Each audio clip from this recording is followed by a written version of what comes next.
Merci beaucoup. Donc, on va maintenant écouter Zineb Cherkaoui qui va nous présenter une nouvelle modalité d'évaluation des soins.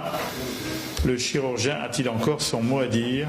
Concept de la valeur en santé et expérience de l'élaboration et la mise en place d'un questionnaire standardisé de valeur en santé pour les patients atteints d'un cancer du pancréas. On n'avait pas assez de place sur notre informatique pour mettre tout votre... Bonjour à toutes et à tous. Donc, j'ai le plaisir de vous présenter aujourd'hui le concept de la valeur en santé avec l'exemple du set standardisé à Strasbourg pour tenter de répondre aux questions de nouvelles modalités d'évaluation des soins et également répondre à la question: le chirurgien a-t-il encore son mot à dire? Donc pour commencer, il faut savoir que de jour en jour, nous rentrons dans une ère d'évaluation de nos pratiques professionnelles, avec donc une nécessité de mesurer nos résultats. Et se pose donc la question: quels sont les résultats pertinents à choisir? Et ici, on fait le choix des résultats qui importent aux patients dans un but d'améliorer la qualité et la pertinence des soins. Donc juste avant d'aborder plus profondément la valeur en santé, une petite distinction entre pertinence et qualité. Donc la pertinence a été définie par la Haute Autorité de Santé comme la bonne intervention au bon moment, au bon endroit, pour le bon patient. Un acte est pertinent quand la balance bénéfice-risque est en faveur des bénéfices indépendamment des coûts. Et parallèlement, la qualité, c'est une mesure des résultats qui sont évalués par rapport à des normes, qu'elles soient objectives cliniques ou dans un monde idéal plutôt subjectif fourni par le malade. Et donc, un acte de qualité n'est pas forcément un acte pertinent, car la pertinence, en plus de la qualité, va prendre en considération l'indication du geste, la coordination entre les professionnels et également l'évolution de nos pratiques. Et qui mieux que le patient pour avoir une vision globale de tout ce parcours de soins, donc du début jusqu'à la fin de sa prise en charge. Par rapport à la relation médecin-patient, on est passé d'une ère où on était dans une position asymétrique avec un médecin chirurgien qui savait tout et en position en face le patient qui n'a pas vraiment son mot à dire. Et puis aujourd'hui, on est plus dans une relation de partenaire, de collaboration, d'échange avec chacun qui apporte ses éléments et la décision est prise de manière partagée. Et pour parler de la valeur en santé qui prend en considération ce point-là, Michael Porter a développé ce modèle et il l'a défini comme le rapport entre les résultats qui importent aux patients sur les coûts pour atteindre ces résultats. Et donc pour augmenter la valeur en santé, il faut soit améliorer les résultats qui importent aux patients, soit baisser les coûts pour atteindre ces résultats ou faire une combinaison des deux. Les résultats qui importent aux patients, donc on va s'intéresser au haut de l'équation, sont définis comme la somme d'objectifs de santé dans un futur projet de vie, avec 3 types d'indicateurs à prendre en compte. Les CROMS, c'est les indicateurs cliniques, donc c'est tout ce qui est taux de mortalité, morbidité, les complications, les durées d'hospitalisation. Les PREMS sont plutôt captés par tout ce qui est questionnaire de satisfaction, avec les délais d'attente, l'accueil du personnel soignant. Et puis enfin, les PROMS, c'est les résultats qui sont rapportés par le patient et donc qui vont traiter de la qualité de vie et l'état de santé du patient pour au final avoir une vision globale de tous ces résultats qui importent au patient. La valeur en santé, elle se veut être un cercle vertueux, un cycle d'amélioration continue avec une mesure des résultats patients avec transparence, analyser les variations entre praticiens et également entre centres pour pouvoir identifier les meilleures pratiques actuelles et pouvoir par la suite les implémenter dans notre pratique quotidienne tout en créant de la valeur. Un exemple hollandais pour illustrer ce cercle vertueux, il y a le DICA, c'est l'Institut d'audit clinique qui compare l'ensemble des centres hollandais. Avec ici un exemple qui n'est pas clinique, mais plutôt de présentation d'un compte rendu d'anatomopathologie à la suite d'une résection du rectum avec le taux de recueil de la marge circonférentielle, avec la moitié des centres en 2009 qui reflétaient donc ces données sur le compte rendu opératoire. Il y a eu une mise en place d'un compte rendu standardisé et ils ont fini par aboutir à un taux de 90% en 2012. De la même manière, l'exemple du cancer du sein avec les résections non radicales, avec donc un taux de résection R1 à 5,5% en 2012, et puis ensuite ce taux a baissé pour atteindre 2,9% en 2016, toujours en employant la même méthode. Et là, je voulais vous présenter ce papier-là. Donc, c'est l'équipe australienne de Johansson qui s'est intéressée au concept de valeur en santé et le cancer, qui a défini l'état de santé du patient atteint d'un cancer comme l'ensemble des facteurs suivants. Donc, son bien-être social, son bien-être spirituel, son bien-être physique, son bien-être mental, mais également l'accès aux soins, le coût de ces soins, la symptomatologie liée au cancer. Et finalement, le concept de valeur en santé va englober tous ces facteurs-là.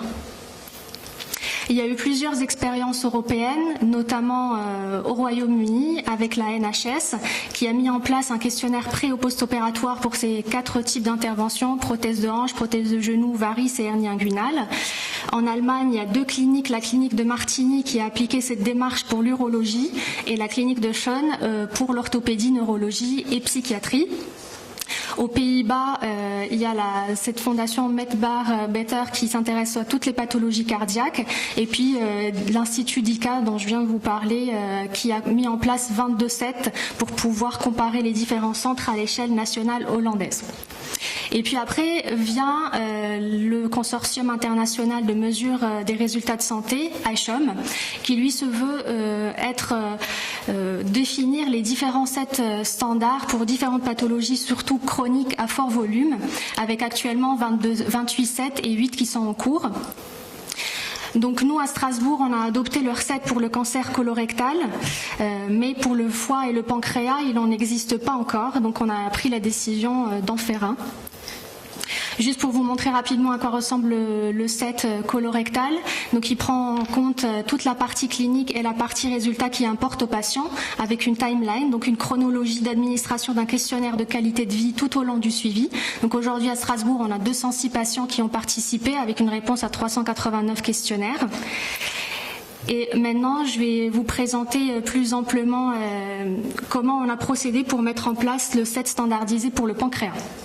Donc on a tout d'abord constitué un groupe de travail qui est multidisciplinaire, après une revue de la littérature, après recueil des points de vue patients, analyse de leur parcours dans la prise en charge du cancer du pancréas, pour proposer un set d'indicateurs qui par la suite a été voté par des experts internationaux grâce à une méthode Delphi, jusqu'à obtenir le set standardisé final en juin 2018. Donc notre groupe de travail qui était multidisciplinaire, multiprofessionnel, avec participation des patients également. Juste pour revenir sur la revue de la littérature, donc on a identifié 570 études cliniques. C'était des essais cliniques de phase 2, 3 ou 4 depuis 2010 à partir de la base Clinical Trials. Et donc on a extrait 3370 variables. Et après suppression des doublons, regroupement des différents items qui se ressemblent, on aboutit à 92 indicateurs cliniques et 10 indicateurs PROMS, indicateurs patients, qui ont été donc sujets à vote par la suite grâce à cette méthode Delphi. Donc on a élaboré un questionnaire accessible sur le net avec des votes en cours. Donc les variables qui ont été intégrées, c'était celles qui avaient obtenu tout de suite plus de 85% des votes. En deçà de 15%, ces variables étaient exclues, et entre les deux, on a fait un deuxième tour de vote jusqu'à obtenir un set qui est constitué de 78 variables. Donc juste les experts internationaux étaient au nombre de 93, avec donc des experts multidisciplinaires pluriprofessionnels. La moitié d'entre eux étaient européens et l'autre moitié était nord-américains, sud-américains ou asiatiques. Et puis on a implémenté ce set depuis octobre 2018. Alors ce set pour le côté PROMS, indicateur de qualité de vie, ressemble à ce questionnaire-là. Donc on a pris le questionnaire qui était déjà validé de qualité de vie, qui est le FACTEP, et donc il est administré à différents moments, pré-chirurgie et en post-chirurgie à 3 mois, 6 mois et puis tous les ans. Donc aujourd'hui, on a 46 patients avec 77 questionnaires. Et puis pour tout le côté indicateur clinique, on a un set qui va traiter des caractéristiques démographiques, des caractéristiques cliniques initiales, des méthodes diagnostiques, des stratégies thérapeutiques et puis toutes les variables de survie qu'on connaît, les complications, leur prise en charge, la survie, la progression, la récidive de la maladie. Donc là, on a quelques premiers résultats pour des évolutions PROMS. Par exemple, pour un patient qui avait un cancer de la tête du pancréas avec une chimiothérapie adjuvante par la suite. Donc ici, il y a les différents scores aux différents moments de son suivi, à 1 mois, 3 mois et 6 mois. Les scores en rouge, c'est les scores maximaux possibles du FACTEP, avec donc le bien-être physique, le bien-être familial, le bien-être émotionnel, le bien-être fonctionnel et les autres sujets d'inquiétude. Ce qui nous permet aussi de faire une comparaison entre les patients et avec l'ensemble de la cohorte de manière stratifiée sur les différentes caractéristiques cliniques. Et puis, on a cet outil-là qui est mis en place pour pouvoir avoir une vision tout de suite face aux malades en cours de consultation, qui reprend donc les résultats que je viens vous présenter sur les différents phases et catégories du FACTEP de qualité de vie, pour pouvoir prendre en considération cette qualité de vie dans nos décisions. Donc maintenant, on est à une étude pilote en France à Strasbourg, mais la prochaine étape, c'est surtout de pouvoir se comparer aux autres centres à l'échelle nationale pour pouvoir améliorer nos pratiques tout en recherchant toujours l'excellence. Pour adopter cette démarche au quotidien, il faut que les indicateurs soient acceptés par tous les acteurs du parcours de soins, que cette démarche soit expliquée. Le but ici, c'est pas de stigmatiser ou de pénaliser les centres les moins bons, mais c'est vraiment de tirer l'ensemble des centres vers le haut pour une amélioration continue de nos pratiques. Et ce qui est important ici, c'est la transparence de la mesure des résultats et l'anonymat de chacun des centres qui doit être respecté. Et puis, il faudrait établir un dialogue avec nos tutelles pour pouvoir valoriser les actes pertinents et passer d'un financement à l'acte à un financement de la qualité du parcours de soins. Ici, un autre article de Porter, donc celui qui a développé le concept de valeur en santé, qui met au centre donc le praticien. Donc le chirurgien a encore son mot à dire. Son leadership est encore important. Il doit être porteur encore de ces réformes qui sont basées sur cette valeur pour le patient. Organiser ces mesures par pathologie pour pouvoir se comparer entre centres. Et pour finir, je vais citer le professeur Pessot pour vous rappeler les 4 maîtres mots. Donc la pédagogie, la transparence, la coordination et le financement, qui sont donc les maîtres mots pour réussir ce type de démarche. Je vous remercie.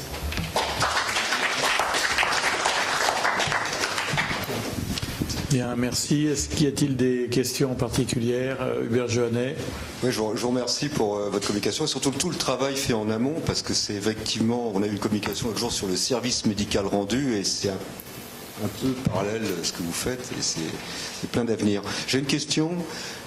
Qui pose les questions? Est-ce que c'est des gens de l'équipe ou est-ce que ce sont des intervenants extérieurs? Parce que quand on a implémenté la chirurgie ambulatoire, les résultats étaient assez différents selon si c'était les gens de l'équipe de la chirurgie ambulatoire ou au contraire des intervenants extérieurs qui posaient les questions.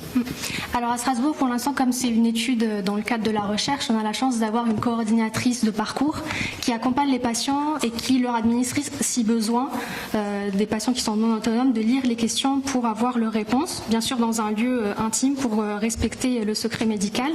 Mais après, pour pouvoir déployer ce type de démarche, le but c'est que ce soit des réponses peut-être informatisées avec des tablettes, avec des résultats qu'on pourra extraire plus facilement. Donc plutôt des questionnaires administrés en autonomie et puis une aide ponctuelle si besoin. Quelle a été l'implication? Je vois que Medtronic s'est impliqué dans cette définition de tous ces facteurs. Quelle a été son implication réelle? C'est la méthodologie, parce que je sais qu'ils font ça dans beaucoup de CHU. Comment ça s'est passé? Alors, je peux peut-être répondre juste parce que là, c'est un projet qui a été développé dans l'IHU et dans l'IHU de Strasbourg, le financement, une partie devait devenir du secteur privé. Donc Medtronic est cofinancé financeur de l'IHU de Strasbourg, et donc dans ce cadre-là général a une équipe sur place, donc la coordinatrice qui est une infirmière est payée par l'IHU, mais dans ce contexte-là, et on a une équipe sur place de Medtronic qui est une chef de projet qui coordonne, parce qu'il y a tout aussi la partie économique, donc on travaille avec l'école managériale de Strasbourg pour évaluer les coûts, donc il y a un rôle de chef d'orchestre, Zineb est chirurgienne en M2, donc voilà, et on a une autre personne qui, le tracker, là, comme on vous a fait voir, qui est un informaticien, donc qui développe les outils informatiques autour de ces parcours. Voilà.